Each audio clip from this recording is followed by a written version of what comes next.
Is Mark Cuban even smart? Mark Cuban has been recently in a public argument with Elon Musk and others on X about the effectiveness of diversity, equity, and inclusion.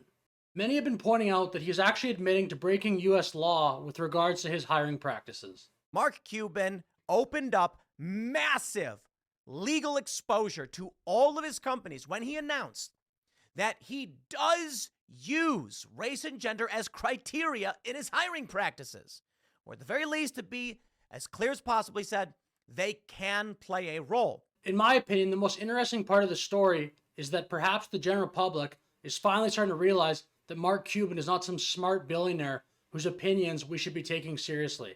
He's just some arrogant loudmouth who perhaps is one of the luckiest people in modern capitalism. Him and fellow Shark Tank colleague Kevin O'Leary are two people that constantly go on TV and give the most garden variety takes on business. If you're going to be great at something, you've got to make the effort to be great at something. Cuban was famously depicted in Silicon Valley as Russ Hanneman, as the guy who put radio on the internet. ROI. ROI. You know what that stands for? Return on investment. Nope.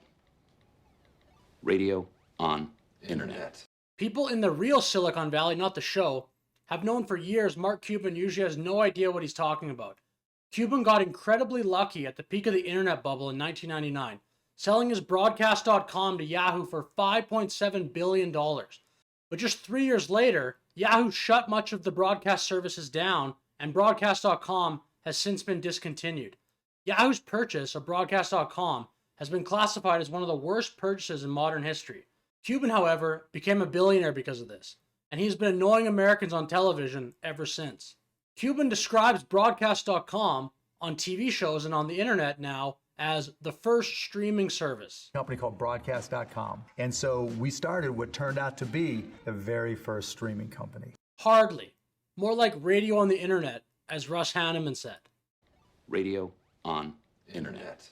And what has Mark Cuban done since then? Be the most cringe owner in all of sports? Yelling from the sidelines?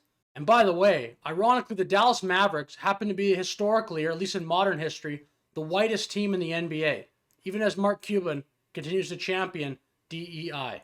Yet one franchise has kept the dream of mediocre white.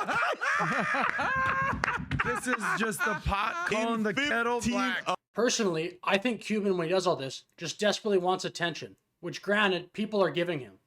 But I think he's also cratering his reputation in the process. The general reputation of the public, who a lot of people still see him as, oh, he's a billionaire, he must be smart. I mean, time will tell, but I don't think he's gaining some huge contingent of fans on the left with these type of stunts. In my opinion, he just looked like someone he normally does, a loudmouth that wants attention.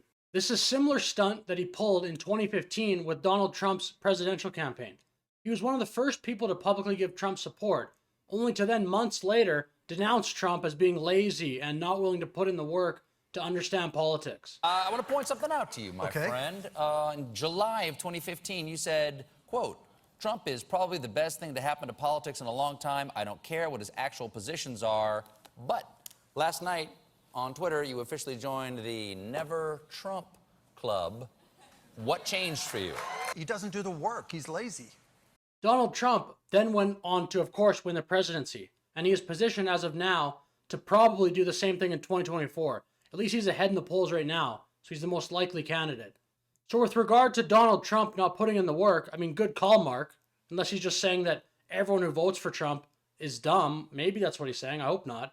So honestly, why do people even take Cuban seriously? He is perhaps the poster child for the potential excesses of capitalism that occur during times of irrational exuberance like the 1999 tech bubble. It seems Mark not only wants to be rich, he also wants to be a highly respected intellectual as well. And he seems to have an issue that people are no longer buying his amateur takes on business and politics. And since Twitter became X, Twitter has become just a cesspool for hate. And so trying to go there and change people's mind, I mean, I've seen people try, and then everybody just gangs up. Sure, Mark, increased hate. Maybe people, many of whom are smarter than you, just don't agree with you. Just because you scored a massive win in an incredibly frothy market and became a billionaire, only for that company you founded to be quickly warehoused by Yahoo, which, fine, those deals happened and he still became rich in a legal way.